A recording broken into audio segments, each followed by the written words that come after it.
बिस्मिल्लाहिर्रहमानिर्रहीम। अस्सलाम वालेकुम नाज़रीन, आप यूट्यूब चैनल देख रहे हैं। मैं इमरान खान हूँ। आज का सबसे बड़ा सवाल ये है कि इमरान खान साहब जेल में क्यों हैं और वो जेल से बाहर क्यों नहीं आ पा रहे। क्या उनकी पार्टी उनको जेल से बाहर लाने में संजीदा है? और बार बार जो एलिगेशंस लगाए जाते हैं कि इस पार्टी को तमाम वोट जो पाकिस्तानियों ने दिए वो इमरान खान साहब को जेल से बाहर निकालने के लिए दिए थे, तो अभी तक इमरान खान साहब जेल के अंदर क्यों हैं और वो बाहर क्यों नहीं निकल रहे? क्या पार्टी कंप्रोमाइज़ हो चुकी है? ये सारे सवाल आते हैं जो बार बार उठाए जाते हैं। मैं कुछ फैक्ट्स आपके सामने रख देता हूँ और इसके ऊपर हम ऐसी डिबेट करेंगे कि जिसमें वो चीज़ें सामने आ जाएंगी जिन्हें हम नॉर्मली नज़रअंदाज कर देते हैं। देखिए, एक चीज़ तो ये है कि एक मायूसी फैलाई जाती है, बार बार ये कहा जाता है कि इमरान खान साहब की पार्टी सारी की सारी बिक गई, सारे लोग कंप्रोमाइज़ हो गए और सब लोग जो है वो अब उस तरफ से खेल रहे हैं, लोग एस्टेब्लिशमेंट के साथ मिल गए या हुकूमत के साथ मिल गए। ये बातें बार बार की जाती हैं। देखिए, जो इमरान खान का साथी है ना, वो इमरान खान का साथी है। अब हो सकता है कि कुछ लोग ऐसे हैं जो ज़्यादा सख्ती बर्दाश्त कर सकते हैं, कुछ लोग ऐसे हैं जो उतनी सख्ती बर्दाश्त नहीं कर सकते। सबके अपने अपने अलग अलग लेवल्स हैं ना। लेकिन इमरान खान के दुश्मन तो नहीं हो सकते। यानी जो लोग इमरान खान साहब की पार्टी में आज भी मौजूद हैं वो कुछ ना कुछ तो उन्होंने कुर्बान किया ही हुआ है ना सबने। अब अगर इमरान खान साहब को बाहर लाना है तो पाकिस्तान तहरीक इंसाफ क्या क्या सकती है, सबसे पहले उन चीज़ों पर गौर कर लेते हैं। नंबर एक, अदालती जंग। पहली चीज़ तो अदालत होती है ना। तो अदालत में क्या पाकिस्तान तहरीक इंसाफ ने इमरान खान साहब के मुकदमात को ठीक लड़ा? तो इसका जवाब है कि जी, मुकदमात तो ठीक लड़े, बल्कि ज़्यादातर मुकदमात में इमरान खान साहब को बाइज्जत बरी करवाया है। अदालत के अंदर पाकिस्तान तहरीक इंसाफ के वकला ने झंडे गाड़े हैं, ज़बरदस्त तरीके से काम किया है। तमाम तरफस्तायत और हथकंडों के बावजूद पाकिस्तान तहरीक इंसाफ के वकला ने अच्छे मुकदमात लड़े हैं। हाँ, ये ज़रूर है कि बाज़ जगह पे हम ये निशानदेही करते रहे कि पाकिस्तान तहरीक इंसाफ को वकला के पीछे आकर खड़े होना चाहिए, अदालतों में बार बार जाना चाहिए, प्रेशर बढ़ाना चाहिए, जो पाकिस्तान तहरीक इंसाफ बाद वक़्त नहीं बढ़ा पाती। लेकिन कानूनी जंग में पाकिस्तान तहरीक इंसाफ ने अपना काम किया है। अब पूरी की पूरी अदलिया ही कंट्रोल हो गई है, मर्जी के जजेस, मर्जी के बेंचेस आ गए हैं, तो वहां फिर वो वकला बेचारे क्या कर सकते हैं। लेकिन उन्होंने मुकदमा ठीक लड़े हैं। दूसरा, अवामी सतह पर भरपूर तहरीक चलाई, जलसे जुलूस, रैलियां, अवामी राब्ता मुहिम। क्या ये काम पाकिस्तान तहरीक इंसाफ ने किया है? बिल्कुल, ये काम पाकिस्तान तहरीक इंसाफ ने किया है। ये इस मुल्क की वाहिद पॉलिटिकल पार्टी है जो लीडर के बगैर निकल आती है बाहर। यानी इमरान खान की जेल से सिर्फ एक कॉल आती है और पाकिस्तान तहरीक इंसाफ सड़कों पर आ जाती है और वो लब्बैक कहती है उस कॉल के ऊपर। तहरीक इंसाफ ने बड़े बड़े जलसे भी किए, जुलूस भी किए, रैलियां भी की और अवामी राब्ता मुहिम भी उन्होंने चला कर रखी। लेकिन यहां एक सवाल पैदा भी होता है, वो ये है कि क्या इमरान खान की कॉल के बगैर कभी पाकिस्तान तहरीक इंसाफ ने खुद से कोई एहतजाज किया इमरान खान साहब के लिए? ज़रा इस पर गौर कीजिएगा। यानी पाकिस्तान तहरीक इंसाफ ने इमरान खान साहब की कॉल पे हमेशा लब्बैक कहा, लेकिन पाकिस्तान तहरीक इंसाफ की जो क़यादत बाहर मौजूद है उन्होंने अपने से कोई प्लान किया कि अब हम इमरान खान साहब की रिहाई के लिए फलां जलसा करने जा रहे हैं, फलां जगह जुलूस करने जा रहे हैं, फलां जगह पर एक रैली निकालने जा रहे हैं। जब भी ऑर्डर दिया, चाहे पेशावर का है, चाहे स्वाबी का है, चाहे इस्लामाबाद का है, चाहे लाहौर का है या जहां का भी है, वो इमरान खान साहब ने ऑर्डर दिया। इमरान खान साहब के अहकाम के ऊपर एहतजाज किया गया। खुद से पाकिस्तान तहरीक इंसाफ ने इनिशिएटिव नहीं लिया, उन्हें खुद भी इनिशिएटिव लेना चाहिए था। बदतरीन रुकावटें भी उनके रास्ते में, यानी जितनी रुकावटें उनके रास्ते में डाली जाती हैं, इतनी रुकावटों के साथ तो घर से निकलना मुश्किल होता है। लेकिन तहरीक इंसाफ ने बार बार अपना लोहा अवामी मैदान में मनवाया। तीसरा, अपोजिशन का भरपूर किरदार क्या पाकिस्तान तहरीक इंसाफ ने अदा किया? तो कई जगह पे पाकिस्तान तहरीक इंसाफ ने बेहतरीन अपोजिशन की है, चीज़ें जो हैं वो पूरी दुनिया को बताई हैं, चीज़ों को हाईलाइट किया है, असेंबली के अंदर आवाज़ उठाई है, सेनेट के अंदर आवाज़ उठाई है, हुकूमत को टफ टाइम दिया है, प्रेस कॉन्फ्रेंसेस की हैं, वाइट पेपर्स के ऊपर काम किया है। लेकिन कई जगहों पे जहां उन्हें काम करना चाहिए था वो काम नजर नहीं आया। मिसाल के तौर पे बहुत सारे ऐसे इशूज हैं जहां पे अपोजिशन को फ्रंट फुट पे आना चाहिए था, अपोजिशन फ्रंट फुट पे नहीं आई। 26 नवंबर के बाद अपोजिशन जो कुछ कर सकती थी वो हमने देखा कि अपोजिशन उन चीज़ों को उतने ज़ोरदार तरीके से बाज़ जगह पे कर पाई और बाज़ जगह पे नहीं भी कर पाई। जुनैद अकबर साहब को जब मिली ये पब्लिक अकाउंट कमेटी की चेयरमैनशिप, तो मुझे ऐसा लगा कि ये एक ऐसा होता है जो पाकिस्तान तहरीक इंसाफ के हाथ में आ गया तो रोज़ाना की बुनियाद के ऊपर हुकूमत के स्कैंडल्स बाहर आएंगे। मेरी जुनैद अकबर साहब से बात हुई, मैंने उनसे पूछा तो उन्होंने कहा मीडिया रिपोर्ट ही नहीं करता, मैं तो बहुत सारा काम कर रहा हूँ वहाँ पे। तो फिर मैंने उनसे गुजारिश की कि जनाब, आपके पास मेरा नंबर है, आप हमारे साथ शेयर कर दिया करें जो भी आपकी कार्रवाई होती है या जो भी पब्लिक अकाउंट कमेटी के अंदर आप कोई स्कैंडल निकाल कर लाते हैं वो स्कैंडल आप हमारे साथ शेयर ज़रूर किया करें। तो जुनैद अकबर साहब ने कहा जी बिल्कुल, अब हम आपके साथ शेयर करेंगे। उनको मीडिया से गिला है कि उनका अच्छा काम भी मीडिया नहीं बताता और जो कुछ भी वो कर रहे हैं वो एक दबाव है हुकूमत के ऊपर, लेकिन मीडिया हुकूमत का साथ दे रहा है। बैनुल-अक़वामी सतह पर क्या आवाज़ बुलंद की पाकिस्तान तहरीक इंसाफ ने? तो बिल्कुल की है। ये वो काम है जो ओवरसीज़ पाकिस्तानियों ने अपने ज़िम्मे लिया और बड़े ज़बरदस्त तरीके से किया है। बहुत बड़े पैमाने पर पूरी दुनिया में पाकिस्तान में होने वाले मज़ालिम के बारे में बताया है, इंसानी हकूक़ की खिलाफ वर्जियों के बारे में बताया है, ख़वातीन और बच्चों के साथ जो जुल्म और ज़्यादती हुई उसके बारे में बताया है, पाकिस्तान में जो इस वक्त पार्लियामेंट की सूरत हाल है, जो रियासत की सूरत हाल है, उन तमाम चीज़ों के बारे में ओवरसीज़ पाकिस्तानियों ने पूरी दुनिया को आगाह किया है। इसमें ओवरसीज़ पाकिस्तानियों ने वाकई बहुत काम किया और उसके नताइज भी हम देख रहे हैं। अपोजिशन इत्तेहाद कायम किया जाए, ये एक बड़ी जिम्मेदारी है। 5वां नुक्ता जो है वो ये है। तो क्या इसमें पाकिस्तान तहरीक इंसाफ कामयाब हुई? तो अब तक की इतला के मुताबिक तहरीक इंसाफ ने एक अपोजिशन इत्तेहाद तो कायम किया हुआ है, लेकिन फजल रहमान साहब के मामले में बार बार एक बड़ा सवालिया निशान खड़ा हो जाता है। फजल रहमान साहब अगर इस हुकूमत से लड़के किसी तरह से अपोजिशन के साथ शामिल हो जाएं तो ये एक बड़ी ताकत बन सकती है, लेकिन फजल रहमान साहब पे भरोसा करना पाकिस्तान तहरीक इंसाफ के बस की बात नहीं है, क्योंकि वो बार बार एक सुराग से डसे जा चुके हैं। छठी जो चीज़ है वो ये है कि ये तमाम फैक्टर्स जितने भी दबाव के हैं, अगर इन सारों को इकट्ठा किया जाए तो क्या इनको पाकिस्तान तहरीक इंसाफ की क़यादत कैश करवा सकी? ज़रूरी ये नहीं है कि आप अवामी एहतजाज को बढ़ाएं, अवामी दबाव को बढ़ा दें, आप बैरूनी दबाव को बढ़ा दें, आप अपोजिशन अपना दबाव बहुत ज़्यादा बढ़ा दें, हुकूमत को हर फील्ड के अंदर टफ टाइम दे। ये सब कुछ हो रहा हो और इससे कामयाबी मिल रही हो, ये ज़रूरी नहीं है।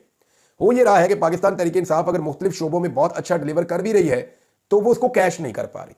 यानी कैश करने का मतलब ये है कि कम से कम वो इमरान खान साहब की रिहाई पर और नए इंतखाबात के ऊपर इस निज़ाम को आमादा तो करे, और ये तब होगा जब एस्टेब्लिशमेंट इस दबाव के नतीजे में पाकिस्तान तहरीक इंसाफ की क़यादत के साथ बैठेगी और ये किसी नतीजे पर पहुंचेंगे कि ठीक है, एस्टेब्लिशमेंट जो है वो अपना सियासी रोल खत्म करे, अदलिया के ऊपर दबाव हटाए ताकि इमरान खान साहब बाहर आए और उसके बाद पाकिस्तान एक नए इलेक्शन की तरफ जाए।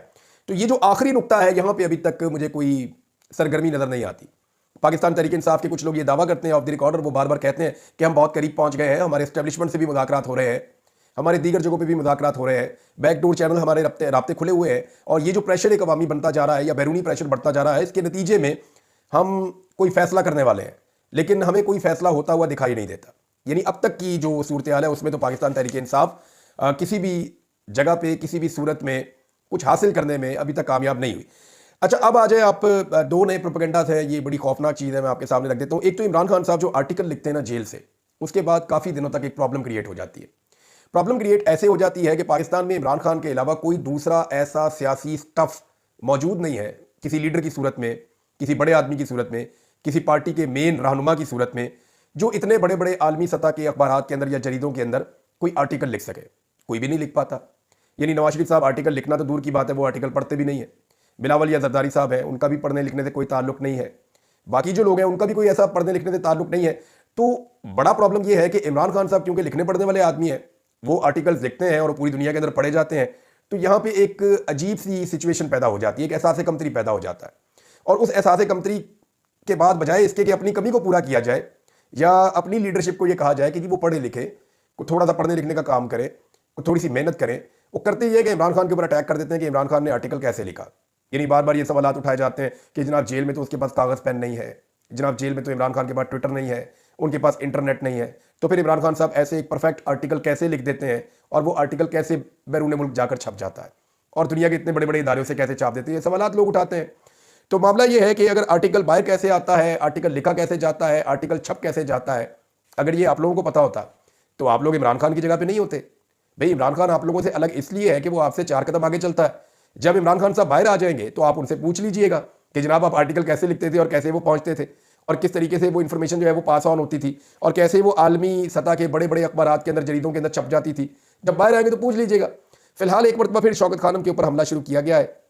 देखिए ये हर साल होता है, जब भी रमज़ानुल मुबारक आता है तो लोग चैरिटीज़ करते हैं। रमज़ानुल मुबारक में दिल को बड़ा करते हैं लोग, मुसलमान खास तौर पर। तो रमज़ानुल मुबारक के महीने में लोग क्योंकि अतियात और सदकात ज़्यादा करते हैं, तो हर दफ़ा इमरान खान साहब के सियासी मुखालिफिन शौकत खानम के ऊपर अटैक कर देते हैं। और इस मरतबा एक अटैक ये किया गया है कि शौकत खानम को जो पैसा दिया जाता है, अब वो ये कह रहे हैं जनाब कि वो वाला पैसा निकाल के, वो 22 अरब रुपया वो पाकिस्तान तहरीक इंसाफ बैरून मुमालिक के अंदर जो है वो को लॉबिंग शॉपिंग करवा रही है। अब इसके दौरान का एक प्रोपेगेंडा किया गया। मामला ये है कि 22 अरब रुपये की कौन सी लॉबिंग होती है और कौन सी ऐसी फर्म है, और ये जो लॉबिंग फर्म्स होती हैं ये बाकायदा रजिस्टर्ड होती हैं और ये जो पैसा लेती हैं उसका बाकायदा रिकॉर्ड होता है। तो कोई चीज़ लाइए ना, सामने ला के रखिए आप। पाकिस्तान तहरीक इंसाफ के जो ओवरसीज़ हैं उनकी तौहीन की जा रही है ये कहकर। ओवरसीज़ पाकिस्तानियों ने 1 रुपया खर्च किए बगैर अपने ज़ाती ताल्लुकात को इस्तेमाल करके, जो कई दहाइयों से वो उन मुल्कों में रह रहे हैं और उन्होंने ताल्लुकात बनाए हैं, अपने ज़ाती ताल्लुकात और अपने ज़ाती वसाइल इस्तेमाल करके इमरान खान साहब के लिए बैरून मुल्क में लॉबिंग की है। और लॉबिंग करने के लिए आपके पास मवाद होना चाहिए। वो मवाद उनके पास बहुत ज़बरदस्त है। वो जब बताते हैं फस्तायत है तो वो नज़र आती है, जब बताते हैं जुल्म जबर है तो वो नज़र आता है, जब बताते हैं कि नाइंसाफ़ी हो रही है तो वो नाइंसाफ़ी नज़र आती है।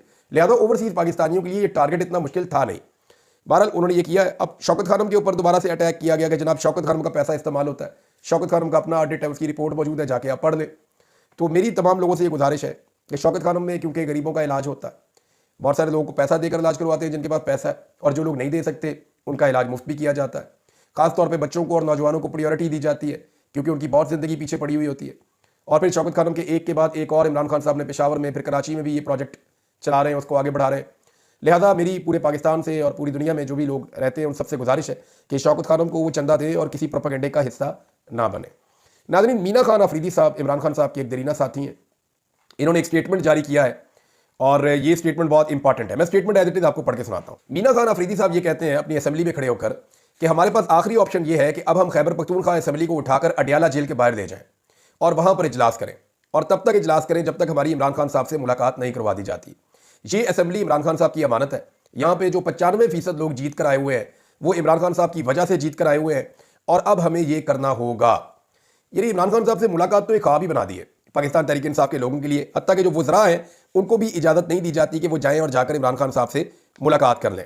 फैसल चौधरी साहब ने नाज़रीन एक दावा किया है, और इस दावे की हकीकत के बारे में मैं नहीं जानता, लेकिन ये दावा बहुत बड़ा है। फैसल चौधरी साहब ये कह रहे हैं कि इलेक्शन के बाद ये तय हो गया था कि पाकिस्तान तहरीक इंसाफ को पावर में किसी सूरत नहीं आने देना। अगर पीटीआई और पीपल्स पार्टी इत्तेहाद बना लेते तो मुल्क में डिक्लेयर्ड मार्शल लॉ लग जाना था। यानी अभी तो अनडिक्लेयर्ड है ना, वो कहते हैं कि डिक्लेयर्ड मार्शल लॉ मुल्क में लग जाना था अगर पीपल्स पार्टी और पीटीआई मिलकर इत्तेहाद बनाकर हुकूमत बनाने की कोशिश करते तो। और फिर फैसल चौधरी ने यह क्लेम किया कि यही लंदन प्लान था कि इनको पावर में नहीं आने देना। फैसल चौधरी साहब ने यह दावा किया। एक और बात फैसल चौधरी साहब ने कहा जी जो मौजूदा दौर में जुल्म हो रहा है ना वो मार्शल लॉ में भी नहीं हुआ। एक तो उन्होंने कहा डिक्लेयर्ड मार्शल लॉ लग जाता अगर पीटीआई इक्तदार में आती तो। दूसरा उन्होंने कहा कि जो अभी हो रहा है ये तो कभी जो डिक्लेयर्ड मार्शल लॉ है उस दौर में भी कभी नहीं हुआ। अदालतें इंसाफ देने में मुकम्मल तौर पर नाकाम हो गई हैं। हसन नियाज़ी साहब ने नाजरीन एक पैगाम भिजवाया है chief justice of Pakistan Yahya Afridi साहब को। उन्होंने कहा कि मोहतरम चीफ जस्टिस, आपने हाल ही में मुख्तलिफ जेलों का दौरा किया है, बराए मेहरबानी वक्त निकाल कर कोट लखपत जेल में कैद सियासी कैदियों की अयादत भी करें। काश आप मिलिट्री जेल भी जाते जहां हमने 18 माह मुसलसल जिस्मानी रिमांड में गुजारे। वैसे मिलिट्री जेल में चीफ जस्टिस ऑफ पाकिस्तान जा तो सकते हैं, जिसको भी जेल का स्टेटस देंगे चीफ जस्टिस ऑफ पाकिस्तान की टेरिटरी के अंदर ही वो आएगा ना। जो पाकिस्तान के चीफ जस्टिस हैं वो पाकिस्तान के हर कोने के चीफ जस्टिस हैं और पाकिस्तान के हर इदारे के मामले के अंदर वो मुदाखलत कर सकते हैं। तो चीफ जस्टिस ऑफ पाकिस्तान वैसे जा सकते थे और जाकर उन कैदियों को देख सकते थे। यहाँ पे तो लोगों को लापता कर दिया जाता है और पता ही नहीं चलता। और चीफ जस्टिस ऑफ पाकिस्तान कितने बाइख्तियार हैं इस बात का अंदाज़ा भी आजकल हमें हो रहा है। नाज़रीन, आज वज़ीर-ए-आज़म पाकिस्तान शहबाज शरीफ साहब हैं तो ये फॉर्म 47 के ऊपर, लेकिन वज़ीर-ए-आज़म की सीट पर बैठे हुए हैं। इनके हवाले से आज दावा किया गया है और इंफॉर्मेशन मिनिस्टर ने कहा है कि वो आज कौम के सामने कुछ हक़ाइक़ रखेंगे और वो ये बताएंगे कि उन्होंने रियासत के लिए सियासत को कुर्बान किया है। नाज़रीन, इससे पहले कि वज़ीर-ए-आज़म पाकिस्तान आज के दिन बात करें, मैं दो चीज़ें आपके सामने रखना चाहता हूँ। नंबर एक, वज़ीर-ए-आज़म पाकिस्तान रियासत किसे कहते हैं और सियासत की कुर्बानी वो किसे कह रहे हैं। सियासत की कुर्बानी का सादा मतलब मैं आपको बता देता हूँ कि अवाम मुखालिफ फैसले इन्होंने किए जिसकी वजह से इनकी सियासत तबाह हुई है। महंगाई और टैक्सों का बोझ इन्होंने अवाम के ऊपर लगाया है जिसकी वजह से इनकी सियासत तबाह हुई है। अवाम से किए हुए तमाम वादे इन्होंने तोड़ दिए हैं जिसकी वजह से इनकी सियासत तबाह हुई है। जुल्म, जबर और फस्तायत का जो इन्होंने चक्की चलाई है पाकिस्तान में, उसकी वजह से इनकी सियासत तबाह हुई है। तो ये तो उन्होंने एतराफ़ कर दिया कि हमने अपनी सियासत कुर्बान कर दी है, अपनी सियासत तबाह करवा ली है गलत फैसले करने के नतीजे में या अवाम मुखालिफ फैसले करने के नतीजे में। लेकिन वो ये कहते हैं कि ये करते हुए हमने रियासत को बचाया। अब वो रियासत किसे कहते हैं?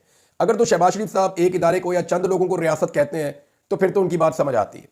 लेकिन अगर रियासत की जो आईने पाकिस्तान के मुताबिक डेफिनेशन है उस पर आप जाते हैं तो क्या वाकई शहबाज शरीफ साहब ने रियासत को बचाया? अब रियासत की वो डेफिनेशन देख लें, उसके मुताबिक कौमी और सूबाई हुकूमतें और पार्लिमान जिसमें सेनेट और कौमी असम्बली ये शामिल है, और उसके अलावा जो लोकल एडमिनिस्ट्रेशन है, इन चारों चीज़ों को आप इकट्ठा करें तो ये इनसे मिलकर रियासत बनती है। रियासत की बड़ी सादी डेफिनेशन है पाकिस्तान के आइन के आर्टिकल 8 में, और वो ये कहती है कि कौमी और सूबाई हुकूमतें, पार्लिमान और उसके अलावा लोकल अथॉरिटीज़, ये है आपकी रियासत। तो क्या इसको बचाया शहबाज शरीफ साहब ने? कौमी असम्बली के अंदर तो नकाबपोश दाखिल हो गए। हुकूमतों की हालत आपके सामने है। वजीर अपनी मर्जी से रख नहीं सकते शहबाज शरीफ साहब, हालात उनके ये हैं। और लोकल बॉडीज़ के तो इलेक्शन ही नहीं हो रहे। अगर आप इन सारी चीज़ों को प्लस और माइनस करें तो ये वाली रियासत तो शहबाज शरीफ साहब ने नहीं बचाई। तो फिर शहबाज शरीफ साहब रियासत कहते हैं किसे? कोई एक इदारा या एक शख्सियत कभी भी रियासत नहीं हो सकती। हाँ, आप उसको एस्टेब्लिशमेंट कह सकते हैं। तो अगर वो ये कहें कि एस्टेब्लिशमेंट के लिए सियासत कुर्बान कर दी, हकायक कौम के सामने रखेंगे शहबाज शरीफ साहब, तो फिर तो ठीक है। लेकिन अगर वो कहेंगे कि रियासत के लिए किया, तो रियासत के लिए उन्होंने कुछ नहीं किया, बल्कि रियासत को उल्टा कमज़ोर किया, रियासत को उल्टा नुकसान पहुंचाया। हालात ये है कि जिन लोगों के खिलाफ इंक्वायरी लगनी चाहिए, हालात ये है कि जिन लोगों के खिलाफ एक्शन होना चाहिए, वो लोग खुद एक्शन लेने के ड्रामे कर रहे हैं। मिसाल के तौर पे चीनी के मामले में ये मामला कुछ अर्सा पहले उठाया गया था यानी लाहौर की परचून मार्केट में अक्सर दुकानों पर चीनी इस वक्त, अदनान आदिल साहब ये खबर दे रहे हैं कि लाहौर में परचून की मार्केटों पर जो चीनी है वो 165 रुपए फी किलो हो गई है। शहर में बाद मुकामात पर चीनी 170 रुपए फी किलो तक बेची जा रही है। जब इमरान खान साहब के दौर में इससे 100 रुपया कम थी ना, तो इन्होंने खप डाली हुई थी कि चीनी चोर, चीनी चोर, चीनी चोर। जितनी इमरान खान साहब के दौर में थी उससे डबल कीमत पे आ गई है, लेकिन ये फिर भी सक्के सवेतरे हैं।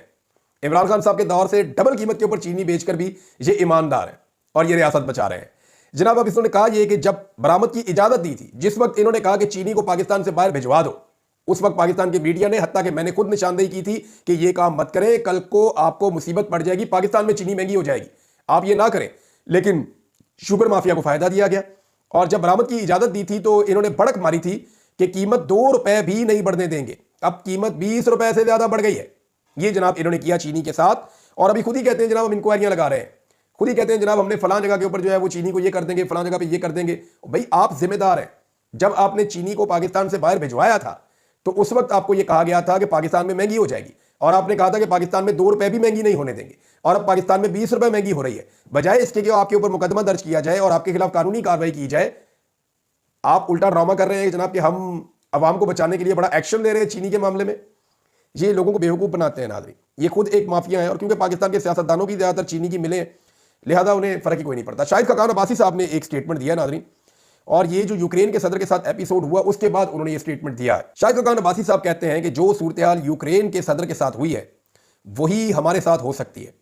हम कुछ नहीं कर पाएंगे, इसलिए ज़रूरी है कि अपने घर को ठीक करें।